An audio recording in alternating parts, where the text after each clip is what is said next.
So what industry do women of color mostly work in?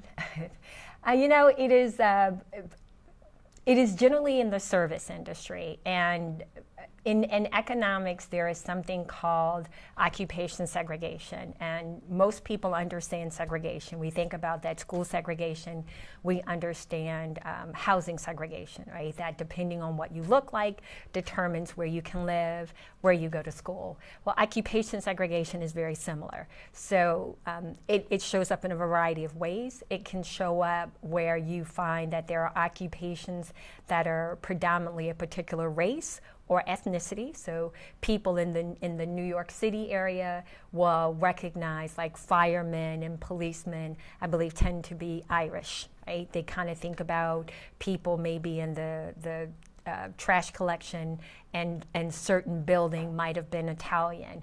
Well, when we talk about black women, and we saw this in The Help, the movie The Help, black women tend to be in the service industry, where that's maybe domestic, house care, or if it's in health services, where they're not always nurses, but they may be certified nursing assistants. So we find that they're quite often in the service industry.